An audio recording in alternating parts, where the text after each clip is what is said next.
भगवान के 3 रूप बताए गए हैं। स्वरूप अनेक हैं ठाकुर जी के। अब महादेव ही ज्योतिर्लिंग 12 हैं भारत में। स्वरूप भले ही उनके अलग होंगे, पर रूप 3 ही हैं, सत्य, चैतन्य और आनंद। भगवान श्री कृष्ण के अनेक देवालय हैं पूरे भारत में, विदेशों में भी लोगों ने मंदिर बनाए हैं। स्वरूप सब जगह भिन्न हो सकते हैं, पर उन भिन्न स्वरूपों के रूप 3 ही हैं, सत्य, चैतन्य और आनंद। कहां तक कहें, महादेव का जो रूप है वही श्री कृष्ण का रूप भी है। अगर इन 3 रूपों में देखें, सत्य, चैतन्य, आनंद, तो ये महादेव भी हैं, ये कृष्ण भी हैं, ये राम में भी हैं, और ये हमारे हनुमान जी में भी हैं। सब में सच्चिदानंद रूपाय, सत्य, चैतन्य और आनंद।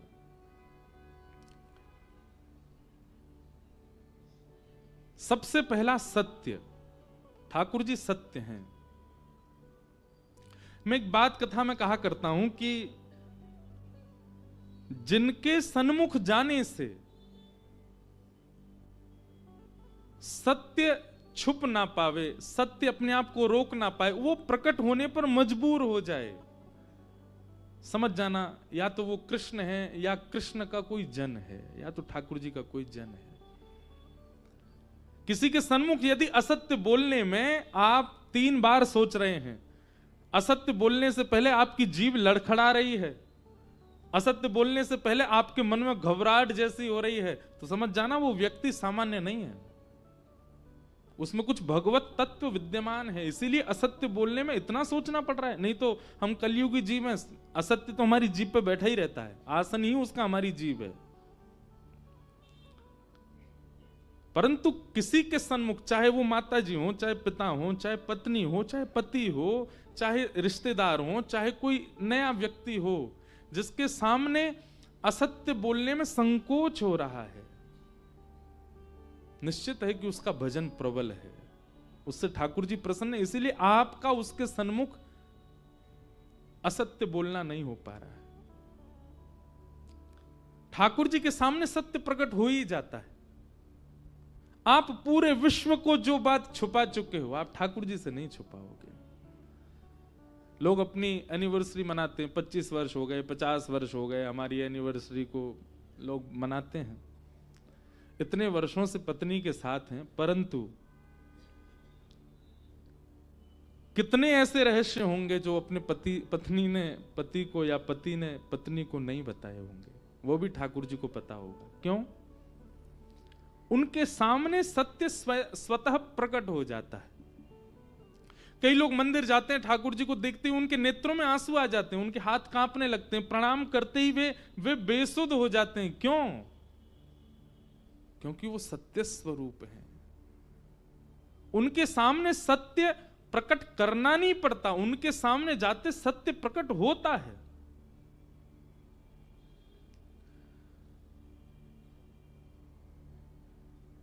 ये तो था एक व्यवहारिक भाव। आध्यात्मिक भाव क्या है? नित्य ठाकुर जी के समीप जाने वाला व्यक्ति सत्य से भली भांति परिचित होने लग जाता है। मिथ्या जगत, संसार उसके सामने खुलने लग जाता है। जो नित्य महादेव को देखता हो, जो नित्य ठाकुर जी को देखता हो।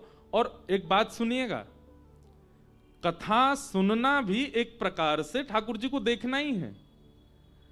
आप कथा सुन रहे हैं, यहां शब्दमय विग्रह ठाकुर जी का प्रकट होता है, और वह शब्दमय विग्रह यहां ठाकुर जी भले ही स्थूल रूप से ना हो, पर शब्द आपके चित्त में स्थूल ठाकुर जी को प्रकट कर देता है। इसलिए कथा सुनना भी भगवत दर्शन के समान ही है।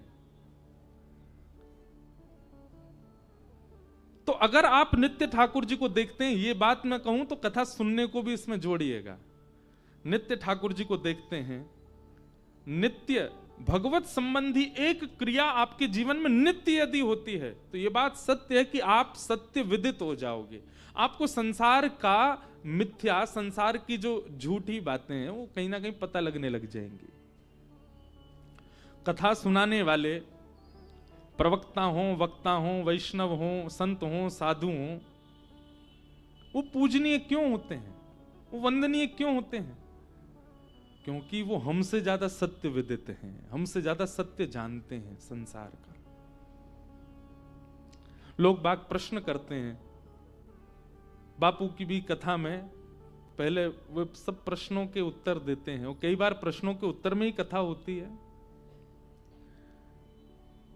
कभी आपने स्वयं से ये नहीं पूछा सारे प्रश्नों के उत्तर इनके पास क्यों हैं, सारे प्रश्नों के उत्तर महात्माओं के पास क्यों, सारे प्रश्नों के उत्तर कथावक्ता के पास क्यों हैं?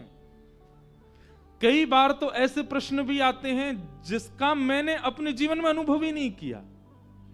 अब मैं अविवाहित हूं, मेरा विवाह नहीं हुआ, पर विवाह संबंधी प्रश्न करेंगे तो मैं उसका उत्तर भी दूंगा। मुझे कहां से पता उसका उत्तर, मैंने अनुभव तो नहीं किया, वो मेरे अनुभव का विषय नहीं है। ऐसे ही कई सारे कथावक्ता ऐसे हैं, कई सारे साधु महात्मा संत ऐसे हैं, उन्होंने उस स्थिति का अनुभव नहीं किया जिस स्थिति का प्रश्न उनसे किया गया, तो फिर उनको उत्तर कैसे पता? ये कथा ही है, ये सत्संग ही है, ये हरि दर्शन ही है जो उनको हर परिस्थिति से विदित करा देता है, सत्य का अनुभव करा देता है। मीराबाई ने गोस्वामी तुलसीदास जी से एक पत्र में वार्ता की। जब मीराबाई के जीवन में बहुत संकट आ गया, संकट तो था ही, हमेशा से ही था, परंतु एक और बात है कि जब व्यक्ति सत्य विदित हो जाता है उसको संकट अनुभव तो होते हैं पर पीड़ा नहीं होती। बहुत ध्यानपूर्वक सुनिएगा। छोटे बच्चे को अगर आप डॉक्टर के पास लेके जाओ और उसको अगर वो कोई वैक्सीन लगनी हो, बच्चों को लगती है ना, कई बच्चे होते हैं वो उस सुई को देख करके घबराते हैं और अगली बार डॉक्टर के पास जाना हो तो वो डर के मारे जाते ही नहीं, रोते चीखते चिल्लाते हैं। पर एक आयु आने पर, सबके साथ तो नहीं होता पर अधिकतर एक आयु हो जाने पर फिर उसके बाद ब्लड सैंपल भी अगर वो सिरिंज से लेते हैं तो उसको उसकी आंख भी नहीं मिचती, बड़े सहजता से दे देता है। क्यों? वो सत्य विदित हो गया है, इससे मुझे पीड़ा नहीं होने वाली है, ये मेरे शुभ के लिए ही किया जा रहा। भले ही वो चुभ रहा है पर उसको पीड़ा उतनी नहीं होती। ठीक वैसे ही सत्य पहचानने वाला व्यक्ति संसार से मिलने वाले जितने भी संकट होते हैं उनका अनुभव तो करता है, उन संकटों से जूझता तो है, पर परेशान नहीं होता, हताश नहीं होता, टूटता नहीं है। क्यों? क्योंकि सत्य विदित हो गया है। आप नित्य जाते हैं विश्वनाथ का दर्शन करने, आप नित्य जाते हैं हर महीने वृंदावन दर्शन करने, आप नित्य जाते हैं चित्रकूट धाम या अयोध्या। आपका नित्य वहां दर्शन करना, उसका फल क्या मिला आपको? कि फिर जीवन में आने वाली विषम परिस्थिति में आप विचलित नहीं हुए। तो यह बात प्रमाणित होती है कि आपका नित्य भगवत दर्शन करना आपके जीवन में फलीभूत होता है, हो रहा है, आप सत्य विदित हो गए हो। क्षमा करना, कथा करने वाले या वैष्णव भाव में रहने वाला व्यक्ति अगर किसी संसारी पीड़ा से रोता है ना तो बाकी के लोग आश्चर्य करते हैं, ये रो रहे हैं, ये तो कथा कहते हैं, ये तो साधु हैं, ये तो संत हैं, ये तो वैष्णव हैं, ये तो विरक्त हैं, इनका रोना एक संसारी पीड़ा पर। क्यों वो रो नहीं सकता? उसकी भावना नहीं? क्यों आपके चित्त में ये प्रश्न आया कि वो रो नहीं सकता? क्यों? क्योंकि आपका हृदय जानता है कि ये सत्य विदित व्यक्ति है, इसके जीवन में सत्य है, ये संसारी पीड़ा पर इतना क्षोभित क्यों हो रहा है? संसारी पीड़ा पर क्षोभ करना ये तो संसारी व्यक्ति का काम है जिसको सत्य नहीं पता। आध्यात्मिक होने का मतलब यह नहीं होता कि आप नित्य त्रिपुंड लगाओ। आध्यात्मिक होने का मतलब यह नहीं होता कि समस्त वेद वेदांत उपनिषदों का ज्ञान आपको हो। अगर ये आध्यात्मिक कहलाने के लक्षण हैं तो ये सारे लक्षण रावण में भी हैं। त्रिपुंड लगाता है नित्य। आप तो विश्वनाथ जी का दर्शन करने स्वयं जाते हो, विश्वनाथ जी उसको दर्शन देने जाते थे लंका में। अगर आध्यात्मिक व्यक्ति के लक्षण देखे जाएं तो वो सारे लक्षण कहीं ना कहीं रावण में आपको दिख जाएंगे। केवल एक कारण ऐसा है जिसके कारण आज भी दशहरा पर रावण दहन होता है। क्या? वो सत्य विदित नहीं था, वो सत्संगी नहीं था।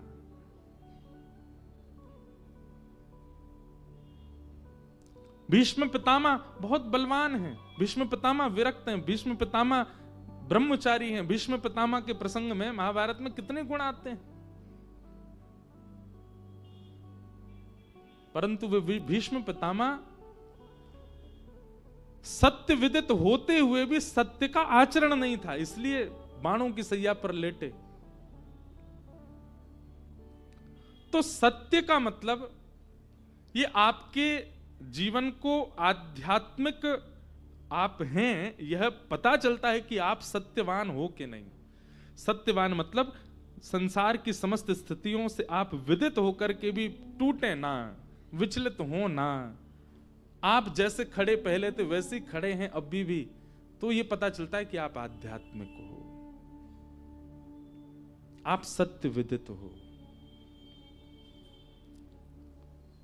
हम नित्य कथा सुनते हैं, पर हमारे घर के रसोइया भैया ने दाल में नमक कम डाल दिया तो आंखें खुल गईं, मन खराब हो गया, क्रोध आने लग गया। ये काय बात, क्या आध्यात्मिक क्या कथा सुनते हैं फिर आप, जब इतना भी देहाभिमान आपसे सहन नहीं हो रहा है। तो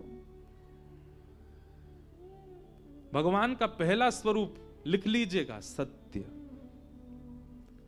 और सत्य स्वरूप परमात्मा का मतलब है हर स्थिति में सम हो जाए व्यक्ति, तो समझ जाना सत्य मिल गया। सत्य को जानने वाला व्यक्ति प्रसन्न रहता है, चाहे स्थिति कैसी भी हो। भगवान का पहला स्वरूप क्या है? सत्य। और आप यदि सत्य से विदित हो रहे हैं, सत्य जीवन में आपके में आ रहा है, तब मानिए कि आप सत्य को भजते हैं। जिसको भजें उस जैसे गुण हमारे अंदर आने लग जाएं। भगवान का पहला रूप सत्य। ठाकुर जी का दूसरा रूप क्या है? चैतन्य। क्या है? चैतन्य। और चैतन्य ठाकुर जी को मानने का मतलब क्या है? सिया राम मैं सब जग जानी, करहूं प्रणाम जोरी जुग पान। हीटर में भी भगवत तत्व है, यह विश्वास मेरे अंदर प्रकट हो जाए तब मैं मानूं कि मैं चैतन्य परमात्मा को जानता हूं। हमारे यहां सबको प्रणाम किया जाता है महाराज, कहीं पैर से ठोकर लग जाए तो कई लोगों को देखा होगा वो उसको भी प्रणाम करते हैं। हमारे पैर लग गया, क्यों? उसमें प्रणाम का भाव क्या है? सब में परमात्मा है। कागज गिर जाए नीचे, उसको उठा के सिर से लगाया जाए, इसमें भी परमात्मा है। इस प्रकार की चैतन्य बुद्धि सब जगह होने लगे, सब में होने लगे। गोस्वामी तुलसीदास जी महाराज ने जब ये पंक्ति लिखी, सिया राम मैं सब जगह जाने, करहूं प्रणाम जोर जुग, इस पंक्ति को लिखने के बाद जब विश्वनाथ का दर्शन करने गए तो मार्ग में एक नंदी जी आ गए और गोस्वामी तुलसीदास जी निकलने को हों, वो नंदी जी कभी इधर से रास्ता रोके, कभी उधर से। आगे छोटी सी गली काशी की, उसमें अब तो बड़ी हो गई गलियां, पर अभी भी कहीं कहीं छोटी हैं। तो ऐसा मैंने सुना है किसी संत से। तो फिर गोस्वामी जी ने थोड़ा सा आवाज की, जैसे किसी जीव को हटाने के लिए थोड़ा स्वर निकालते हैं, हट, ऐसे करके कुछ किया, उसको धक्का आदि दिया ताकि मार्ग मिले। तो मार्ग से दर्शन करने गए, दर्शन करके लौट करके आए तो ये पंक्ति अंतर ध्यान हो गई। और जब गोस्वामी जी ने इस भाव को देखा, मैं तो लिख के गया हूं, इतनी सुंदर बात लिखी, सब में सिया राम जी को देख के सबको प्रणाम करो, ये अंतर ध्यान क्यों हुई? तो महादेव ने कहा, बोले आप जो कह रहे हैं उस पर अमल भी तो कीजिए। लिख रहे हैं सिया राम में सब जग जानी, और मार्ग में जब वही सिया राम जी नंदी के रूप में मिले तो उनको आप जो है धक्का दे रहे हो। तब उनके मन में ये भाव प्रकट हुआ, इसका मतलब जो लिखा जा रहा है वो परम सत्य है, इसमें कोई संदेह वाली बात नहीं। एक बात हम आपसे कहें, मैं अगर आप लोगों को किसी कार्य को करने की व्यास मंच से आज्ञा देता हूं और स्वयं यदि वो कार्य नहीं करता, तो मिथ्या वाणी बोलने का दोष अपराध मुझको लगेगा। तुम स्वयं तो पालन करते नहीं और पूरी दुनिया को बता रहे हो ऐसा करो ऐसा करो, इसका अपराध मुझको लगेगा, इसका पाप मुझको लगेगा। इसलिए वक्ता को भी बहुत सावधान, यदि वो कोई बात बोले तो पहले स्वयं से पूछे वो स्वयं करता है कि नहीं। और यदि कई बार कथा के फ्लो में कोई ऐसी बात निकल आई जो वो स्वयं नहीं करता, तो इसका मतलब व्यास मंच उसको आज्ञा दे रहा है कि सहज ही तुम्हारे मुख से निकला है, आज कथा के बाद इसका पालन करना शुरू करो। नहीं तो वक्ता की वाणी से प्रभाव नहीं हो सकता, ये बात निश्चित है। वक्ता के वक्तव्य से एक व्यक्ति भी परिवर्तित नहीं हो पाएगा यदि वक्ता स्वयं उस स्थिति में नहीं है। तो चैतन्य का मतलब क्या है? सर्वम खलु इदम ब्रह्म। एक प्रकार से सब में आपको दिखने लगे कि इसमें भी राम है, इसमें भी मेरे ठाकुर जी हैं। श्री प्रहलाद जी महाराज, खंबे में भगवान नहीं है, पर प्रहलाद का विश्वास है कि खंबायु अग्निम शलिलम महिम च ज्योतिम से सत्वानि दृशो द्रुमादीन सरित समुद्रांश हरे शरीरम यत्किंच भूतम प्रणमेत अनन्यम। सब में परमात्मा। खंभ भेदन हुआ तो प्रकट हो गए श्री नृसिंह भगवान। इसी कलिकाल में महाराष्ट्र की भूमि पर पधारे नामदेव जी महाराज। कौन? नामदेव जी।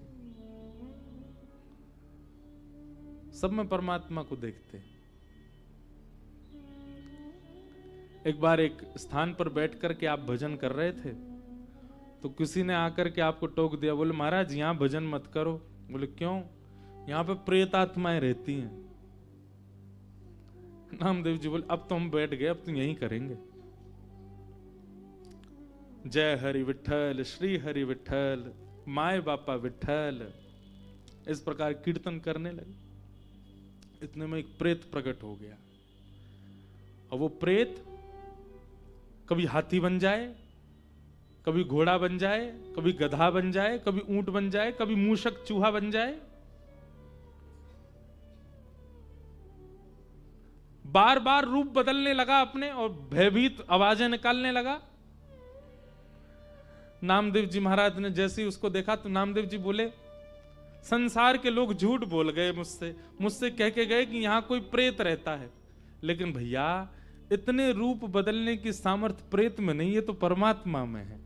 और साक्षात परमात्मा मान के प्रेत को ही प्रणाम करने लगे। जय हो भले पधारे मेरे लंबक नाथ। इतने लंबे बन गए ठाकुर जी। बोले इतने रूप बदलने की सामर्थ्य ये किसी प्रेत में नहीं हो सकती, ये तो परमात्मा में है। जैसे ही दंडवत किया, महाराज था तो वो प्रेत ही, लेकिन तुरंत श्री पंडरीनाथ विठल भगवान प्रकट हो गए। और प्रकट होकर बोले, ए नामा, यहां तो प्रेत था, तेने उसमें भी मुझे देखा। नामदेव जी कहते हैं प्रेत में प्रेतृत्व भी आपसे ही है। प्रेत की क्या औकात कि वो किसी को डरा सके, उसके अंदर भय दिलाने का जो तत्व है वो भी तो आप ही हो। क्या प्रेत में आप निवास नहीं करते? भाई इस संसार में अपनी सत्ता यदि किसी की हो जाए तो फिर परमात्मा कैसे हो सकते हैं? रावण दशानन है, यह भी राम की कृपा है। कंस इतना बड़ा क्रूर है कि उसके कारण पूरी धरती कांपती थी, यह भी कृष्ण की कृपा थी उसके ऊपर।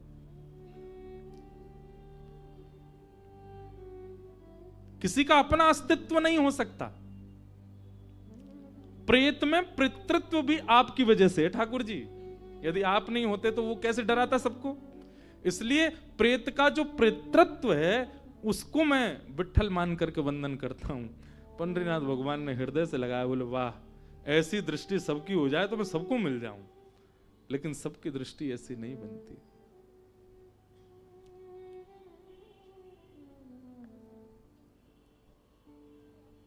मैं नहीं, मेरा नहीं, कल मैं जब आया काशी तो मुझे हमारे किशन जी ने ये पंक्ति सुना दी और पूरी रात मेरे मन में यही चलता रहा। बहुत प्रिय पद है। और जिनका स्मरण करके मैंने कथा प्रारंभ की, उन्हीं का ये भाव, उन्हीं का भाव है ये। हाँ। मैं आज तक गाता रहा पर मुझे कल ही पता चला कि महाराज जी की पंक्ति है। शिकायतें कभी खत्म नहीं होती ठाकुर जी से, पर ठाकुर जी ने हमको तन देने में तनिक भी कोई चूक नहीं की। देखने के लिए संसार को नेत्र दिए, सुनने के लिए कान दिए, नाक दी, जीव दी। संसारी व्यक्ति 1 लाख रुपया भी देता है तो ब्याज तय करके देता है। ठाकुर जी ने कोई ब्याज तय नहीं किए हमसे। कितने शान से दिया, जैसे मानो ये हमारा ही है। अरे मैंने आपको गाड़ी दी थी 1 महीना के लिए, लेकिन आप तो उसको 120 पे ही दौड़ा रहे हो जैसे तुम्हारी हो। ये काम हम लोग कर रहे हैं इस तन के साथ। इससे कुछ भी खाते हैं, कुछ भी पीते हैं, कुछ भी पहनते हैं। लोग कहते हैं, आजकल के मॉडर्न लोग कहते हैं, आप इतनी रोक टोक क्यों करते हैं कथा वक्ता गण की, ऐसे खाओ वैसा पियो। अरे हमारा शरीर, हम चाहे जो करेंगे। अरे भाई तुम्हारा नहीं है, यही बात तो है। भाई किसी ने अपनी गाड़ी दी और तुम तोड़ ताड़ के उसको ब्रेकर पर दौड़ा रहे हो 120 पे, तो सामने वाला जब तुमको मिलेगा क्या हाल करेगा तुम्हारा? FIR अलग कराएगा, पुलिस लेकर के जाएगा। इसको मैंने इसके कार्य के लिए गाड़ी दी और ये क्या कर रहा है उसके साथ। आप कुछ भी नहीं खा सकते, आप कुछ भी नहीं पहन सकते, आप कैसे भी नहीं रह सकते, क्योंकि ये तन विश्वनाथ ने दिया है हमको। और किस लिए दिया है? आत्म कल्याण के लिए दिया है। मानव देह अवसर है, निकल लो इस संसार के चक्र से। उसके लिए ठाकुर जी ने मानव बनाया हमको, और हम इससे कुछ भी कर रहे हैं? नहीं कर सकते यार। 3 काम यदि आपके जीवन में है तो आप अपना आत्म कल्याण कर रहे हैं। क्या? जग की सेवा खोज अपनी, प्रीत हरि से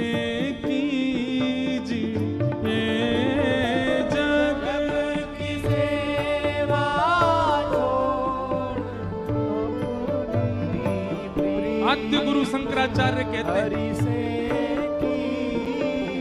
रोज खुद से पूछा कीजिए आप क्यों आए हो इस संसार में?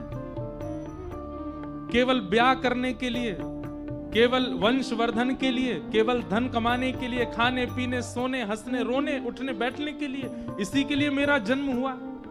क्या ठाकुर जी ने मेरी मातृ को प्रसव पीड़ा मेरे जन्म के समय केवल इसलिए दी कि मैं भी वही करूं जो सामान्य व्यक्ति करके जा रहा है? क्या इसी के लिए मेरा आना हुआ था इस संसार में? रोज स्वयं से पूछना चाहिए, कोहम कस्त्वम कुत आयात, मैं क्यों आया हूं इस संसार में? ये 3 काम। सबसे पहला जग की सेवा, खोज अपनी, अपने आप को खोजो, क्यों आए हो आप संसार में? और तीसरा प्रीत हरि से कीजिए। मुझे ऐसा लगता है जग की सेवा और हरि से प्रीति, ये 2 क्रिया यदि आपने की तो तीसरे प्रश्न का उत्तर, आप क्यों आए हो, ये आपको मिल जाएगा। जग की सेवा करो, हरि से प्रीत करो, तो आपके आने का उद्देश्य आपको पता चलेगा, क्यों आए हो आप पृथ्वी पर। एक बात लिख लीजिएगा, इस संसार में एक भी व्यक्ति अकारण नहीं आया है, कोई कारण तो है उसके आने का। जग की सेवा खोज अपनी, प्रीत हरि से कीजिए। जग की सेवा खोज अपनी, प्रीत हरि से। सर्वम खलु इदं ब्रह्म। ये स्थिति अगर हमारी नेत्रों की नहीं हुई है तो अभी हम साधक नहीं है, श्रोता नहीं है कथा के। अच्छा, ये स्थिति बन पाना बहुत मुश्किल है। हम कह तो रहे हैं व्यास मंच से, पर सब में ठाकुर जी का भाव होना बहुत मुश्किल है। तो फिर इसका एक दूसरा सब्स्टिट्यूट है, सब में परमात्मा तो नहीं दिख सकते, पर सब में गुण का दर्शन तो हो सकता है। हमारी दृष्टि कैसी, हम सब में अवगुण देखते, पहली बार देखते ही उसमें अवगुण देखेंगे। चलो इंद्रेश जी कथा हो रही है, सुना के लाएं आपको। अच्छा कौन है वो? वृंदावन के, चलो ले आए कथा में। कथा में 3 घंटा बैठे, अच्छा क्या मिला ये याद नहीं रहेगा उसको। बाहर निकलते, महाराज जी नाचने वाला भजन कोई नहीं गाया उन्होंने, कोई ऐसा कोई संकीर्तन नहीं गाया जिसमें थोड़े पांव थिरके। हमने कथा सुनी थी, वो व्यास जी चुटकुल्ला बहुत सुनाते थे, एक भी चुटकुल्ला नहीं सुना। थोड़ी हंसी आए, 3 घंटा बैठे हम लोग। अवगुण बहुत जल्दी हम लोग देखने लगते हैं। ये आप अपने ऊपर भी आप अपने आप से पूछ के देखिएगा, ये सबके अंदर गुण होता है। लड़के वाले लड़की देखने जाते अपने पुत्र के लिए, तो उसमें उससे मिलके जब लौट के आएंगे ना, गाड़ी में बैठेंगे सब वापस अपने घर के लिए, उसमें गुण कितने थे उनकी चर्चा बाद में होगी। हाँ ठीक है, गोरी तो है, पर उसके पांव देख के मुझको थोड़ा लगा कि पता नहीं शुभ है कि नहीं है। उसका मुख देख करके मुझे थोड़ी चालाक सी तो लग रही थी। तो अब गुणों की चर्चा करो ना, अवगुण क्यों? ये मानव स्वभाव है। हम जहां भी जाते हैं, जिससे भी मिलते हैं, जिसको भी देखते हैं, हमारा इस स्वरूप बन चुका है, उसमें पहले अवगुण निकालो। हम अवगुण शॉर्टलिस्ट पहले करते हैं, गुण कई बार हमारे नजरअंदाज में रहते हैं। आप यदि आध्यात्मिक हैं, आप यदि नाम जप करते हैं, आप यदि तिलक लगाते हैं, आप यदि शिखा रखते हैं, आप यदि कथा सुनते हैं, आप नित्य विश्वनाथ जाते हैं, आप नित्य गंगा दर्शन करते हैं, तो आपकी दृष्टि परिवर्तित होगी, सब में गुण देखना शुरू हो। और यह नहीं हुआ है तो आप जो कर रहे हो वो मेहनत है, काय को कर रहे हो? इतने जाड़े में भी सुबह सुबह विश्वनाथ जी को काय को परेशान करने जा रहे हो? क्यों गंगा जी का इतना स्नान आदि कर रहे हो, जब आपका स्वभाव ही परिवर्तित नहीं हो रहा है? तो परमात्मा का दूसरा रूप क्या है? चैतन्य। सब में उनका दर्शन, पर सब में परमात्मा ना दिखे तो सब में कम से कम गुण देखो, सब में भलाई देखो, सब में गुण देखे। राम जी का स्वभाव है वो सब में गुण देखते हैं, और रावण का स्वभाव है वो राम जी में भी अवगुण देखता है। वो राम जी में भी अवगुण देख रहा है। जिनका रूप देख करके पत्थर पिघल रहे हैं, जिनके स्पर्श से पूरी पृथ्वी मदमस्त होती जा रही है, उनको देख करके, उनके बारे में सुन करके, और कोई और नहीं सुना रहा है, स्वयं हनुमान जी जाके बता के आए, अंगद जाकर के बता करके आ रहा है, फिर भी रावण को अवगुण ही दिख रहा है। तो इसका मतलब क्या है? अवगुण दर्शन ये राक्षसत्व है। और जिस दिन आपकी दृष्टि में सद्गुण दर्शन भाव प्रकट हो गया, गुण दर्शन प्रकट हो गया, सद्गुण भी मत देखो, गुण ही देख लो। आप श्रोता हैं, आप साधक हैं, आप आध्यात्मिक हैं। तो भगवान का दूसरा रूप क्या है? चैतन्य। सब में जिनकी व्यापकता है, जो जड़ नहीं है। अब ये तो था एक सामान्य अर्थ, अब इसका दूसरा अर्थ क्या है? आपके सेवा है, सबके घरों में सेवा ठाकुर जी की विराजमान, चाहे वो चित्रपट की है, चाहे वो लड्डू गोपाल हैं, चाहे हमारे श्रीनाथ जी हैं, गिरधर लाल हैं। सेवा उसी दिन आपकी श्रेष्ठ होने लग जाएगी जिस दिन आप उनके जड़ भाव को दूर कर दोगे। उनके प्रति आपकी जड़ की स्थिति जिस दिन समाप्त हो जाएगी, उसी दिन आपकी सेवा प्रकट हो जाएगी, सेवा आप करने लग जाओगे। बहुत ध्यानपूर्वक सुनिएगा, सावधानी से सुनिएगा। आप अपने ठाकुर जी को यदि जड़ मानते हैं कि वो एक धातु मात्र है, आपसे सेवा में अपराध बनेगा, आपसे भोग में अपराध बनेगा, आपसे श्रृंगार में अपराध बनेगा, क्योंकि आपने ये मान लिया कि ये तो धातु है। लेकिन जैसे ही आपके चित्त में चैतन्य, पूर्ण चैतन्य भाव आ गया कि नहीं ये धातु नहीं है, ये परम चैतन्य ठाकुर जी हैं, तो ठाकुर जी भी फिर चैतन्य बन के ही दिखाएंगे। मैं अपनी कथा में एक बात कहा करता हूं, सब लोग बहुत ध्यान से सुनना। महादेव का स्वरूप सब जगह क्या बताया गया? ध्याये नित्यम महेशम रजत गिरिनिभम चारु चंद्रावतंसम। कैसे महादेव? एक तो सबको ये बात पता है पर इसको कोई जानता नहीं कि महादेव कैसे हैं। गौर वर्ण के हैं महादेव। कैसे हैं? गौर वर्ण, कर्पूर गौरम।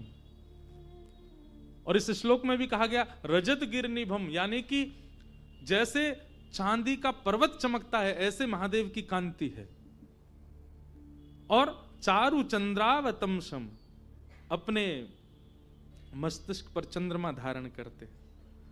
रत्नाकल्पोज्ज्वलांगम, और अंग कैसे चमकता है जैसे कोई रत्न चमक रहा हो। पयुष मृगवरा, जिन्होंने बागंबर पहना है, एक मृग चर्म पहना है। भीति हस्तम प्रसन्नम, कैसे बैठे? बोले प्रसन्न मुद्रा में बैठे। पद्मासीनम समन्ताः, पद्मासन में बैठे।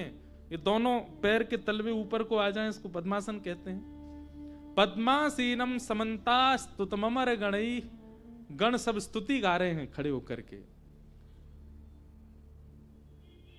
विश्वाद्यम विश्ववंद्यम, विश्व के जो आदि हैं, प्रथम हैं, और विश्व के जो वंद्य हैं। अखिल भयहरम, ब्रह्मांड के भय को दूर करने वाले। पंचवक्रम, पंचमुख वाले। त्रिनेत्रम, इनको हम प्रणाम करते हैं। लेकिन कहीं भी देवालय में चले जाओ, महादेव तो लिंग के रूप में ही दिख रहे हैं। कहां है पंचवक्र? कहां है चारु चंद्र? कहां है वो रत्नों जैसी कांति? कहां है वो चमकते हुए महादेव का स्वरूप? क्यों नहीं है वो विग्रह? और यही बात हमारे वृंदावन चंद के पास चले जाओ, उनका वर्णन कैसा? कि वरहा पीडम नटवर वपुः कर्णयो कर्णकारम, बिभ्रदवासः कनक कपिसं वैजयन्तीं च मालाम्, रंध्रान वेणो अधर सुधया पूरयन् गोप वृंदै, वृंदारण्यम स्वपदरमणम प्राविशद गीत कीर्ति। उनका वर्णन कैसा है? बाकी सब वर्णन छोड़ो, एक वर्णन सुन लो केवल। रंध्रान वेणो अधर सुधया, वंशी तो है, कर कमल में ही है, आवाज क्यों नहीं आ रही है? फिर ध्वनि क्यों सुनाई नहीं देती? महादेव लिंगाकार में ही क्यों हैं? श्री कृष्ण के हाथ जब उठे हैं, वेणु हैं, तो फिर स्वर क्यों नहीं सुनाई देता? ठाकुर जी ने मुझे और आप सबको चैलेंज किया है, अगर तेरी प्रेम लक्षणा भक्ति में सामर्थ्य हो तो वेणु तो है, कर कमल में वेणु तो है, कोमल उंगलियों से छिद्र भी आच्छादित हैं, मुख पर अधर पर वेणु का प्रथम छिद्र भी है। लेकिन तेरो प्रेम जब मुकु वाद्य करेगा, मुझे वाद्य करेगा, मुझे प्रेरित करेगा, तभी स्वर निकलेगा। महादेव कहते हैं चारु चंद्र तो है, त्रिनेत्र तो हैं, पर तुम्हारे अंदर वह प्रेम प्रकट हो तब उसका दर्शन कराऊं। हमारे लड्डू गोपाल पूरे दिन यूं ही बैठे रहे हैं घर में।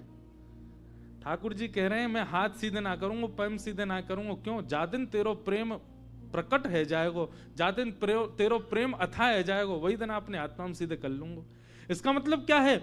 हमारी सेवा से अगर हमारे ठाकुर जी जैसे आए थे वैसे ही हैं, इसका मतलब ये प्रेम प्रकट किया नहीं तो ठाकुर जी बदल जाते हैं। ठाकुर जी थोड़े तो हाथ पाम सीधे करते, नेक तो परिवर्तित होते। अब यहां व्यवस्था नहीं तो हम अपने लाल जी का एक दर्शन कराते। जब हमारे ठाकुर जी आए थे 5 वर्ष पहले, तब का स्वरूप और आज के ठाकुर जी का स्वरूप आप कहोगे ये वो है ही नहीं। जब हमारे लाल जी आए थे तो ऐसे लगते थे जैसे पतर पूछ रहा से पतरे दुबरे। हमारे लाल जी के जिन्होंने दर्शन किए सबको यूं लगती है तो कितने बड़े होंगे, मोटे ताजे तगड़े होंगे, हैं सच में, पर दर्शन में हैं वो छोटे से ही। पर प्रथम दिन का दर्शन, और मैं रोज देखता हूं अपने प्रथम दिन के गिरधर लाल जी और आज के, ऐसा परिवर्तन। गदमदरा से तो गाल फूल गए उनके, नेत्रन में ऐसी रौनक सी आ गई है, कांति ऐसी लगती है अद्भुत। अब जैसे हाथ पांव बिल्कुल खा पी के जैसे खाते पीते घर के बालक हो जाते हैं, ऐसे लाल जी हो गए।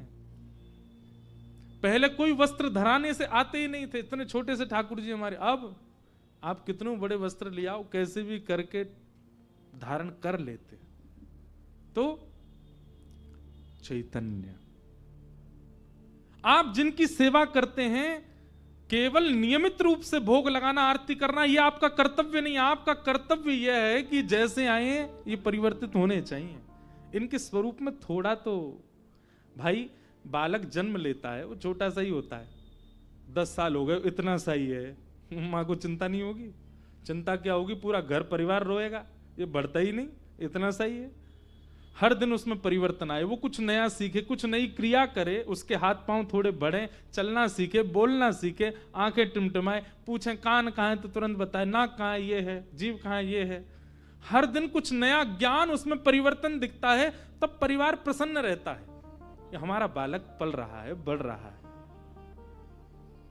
सेवा में भी आपका भाव और आपके ठाकुर जी का स्वरूप, इसमें परिवर्तन आना चाहिए, तब आपकी सेवा लग रही है, आप सेवा कर रहे हो, ये बात पता चलती है। ये इसी को कहते हैं चैतन्य। ठाकुर जी का तीसरा रूप क्या है? आनंद। हमारे गुरुदेव एक बहुत अच्छी बात कहते हैं, ठाकुर जी के प्रथम 2 स्वरूप यदि आपने भली भांति पहचान लिए, यानी कि सत्य और चैतन्य, तो तीसरा रूप अपने आप प्रकट होगा। क्या? आनंद। वो सब गाओगे, नंद घर आनंद भयो जय कन्हैया, अवध में आनंद भयो जय रघुवर राम की। आनंद। रहते काशी में हैं, गंगा तट पर हैं, फिर भी इतने निराश, हताश, उदास क्यों? ये तो आनंद वन है, यहां तो महादेव भी आनंद में रहते हैं, आप क्यों इतने निरानंद में हो? क्योंकि आपने महादेव को उस रूप से देखा नहीं, जाना नहीं, पहचाना नहीं, इसलिए निराश हो। तो सत्य परमात्मा को जिस दिन आपने चैतन्य रूप से भज लिया, उसी दिन जीवन में आनंद आएगा। सच्चिदानंद रूपाय विश्वोत्पत्त्यादि हेतवे, विश्व की उत्पत्ति, पालन और संहार, ये 3 क्रिया जिनकी हैं। तापत्रय विनाशाय, 3 प्रकार के तापों का जो उपशमन करते हैं। ताप किसको कहते हैं? कष्ट को। एक बात बहुत ध्यान से सुनिएगा, ठाकुर जी को भजने वाला कष्ट विमुक्त नहीं होता।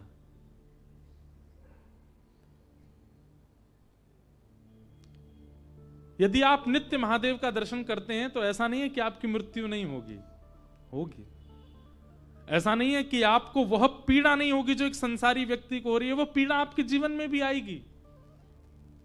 बस महादेव को नित्य आराधन करने से, ठाकुर जी का नित्य आराधन करने से इतनी कृपा आपके ऊपर हो जाएगी कि आने वाली पीड़ा अनुभव में नहीं आएगी, आने वाली पीड़ा आपको झकझोरेगी नहीं, आने वाली पीड़ा से आप परेशान, हताश, उदास नहीं होगे, सह लोगे।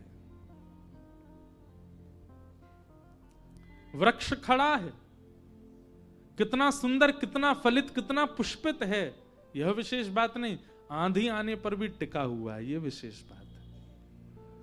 आप कितने स्वस्थ हैं, कितने पुष्पित, कितने पल्लवित, कितने फलित हैं, इसका मतलब क्या है? कितने धनवान, कितने सुंदर, कितने योग्य हैं, इनसे फर्क नहीं पड़ता।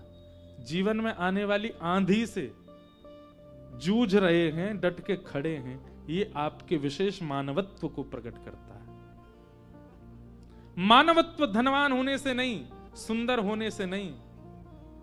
शरीरम स्वरूपम तथा वा कलत्वम, रथश्चारु रुचिरम धनम मेरुतुल्यम, मनश्रेण लग्नम कृष्ण चरणारविंदम, ततः किम ततः किम ततः किम ततः किम।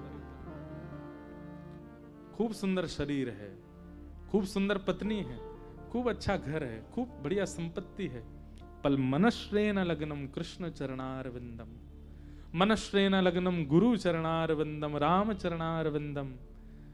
मन यदि गुरु और भगवत सेवा में नहीं गया तो ततः किम, बेकार है, व्यर्थ है, उसका कोई लाभ नहीं। एक मैं कथा सुनाता हूं। दक्षिण में एक जगह है श्रीरंगम, तिरुचिरापल्ली। वहां पर श्री रंगनाथ भगवान विराजमान हैं, शेष नाग के ऊपर नारायण भगवान पौड़े हैं। और उनकी विशेष कथा तो बड़ी मैं नहीं बताऊंगा। वहां पर एक भक्त हुए, उनका नाम था धनुर्दास। क्या नाम था? उनकी कथा मैं सुनाता हूं। धनुर्दास जो थे ना, उनकी पत्नी बहुत सुंदर थी, इतनी सुंदर थी कि संसार तो उनको दिखता ही था। धनुर्दास को भी इतने वर्ष ब्याह को हो गए, वो भी अपनी पत्नी को देखे बिना रहता नहीं, इतनी सुंदर। और उसकी सुंदरता का वर्णन भक्त चरित्रों में ऐसे किया गया कि धनुर्दास खुद पहलवान था, बहुत अच्छा शरीर था उसका, धनवान भी था, सोने के आभूषण पहन करके, रत्न पहन करके रहता था। लेकिन उसकी पत्नी जब बाजार जाती थी तो नियम था धनुर्दास के बिना नहीं जाएगी, वो साथ ही जाएगा। क्यों? वो छतरी लगा के चलता था पत्नी के ऊपर, और वो भी पीछे पीछे नहीं चलता था, पत्नी के ऊपर छतरी लगा के उल्टा चलता था ताकि उसका मुख मुझे दिखता रहे। ऐसा प्रेमी देखा? महाराज, किसी का प्रेम ऐसा होगा भी तो वो संसार के सामने तो छुपा ही लेगा, बाजार में तो ऐसे नहीं घूमेगा। पर धनुर्दास के प्रेम की स्थिति इतनी ऊंची थी कि वो बाजार में घूमता था ऐसे, पत्नी के ऊपर छतरी लगाए उल्टा उल्टा चलता था, उसको देखता हुआ। पत्नी बताती थी आगे गड्ढा है, उछल जाता था उल्टा ही।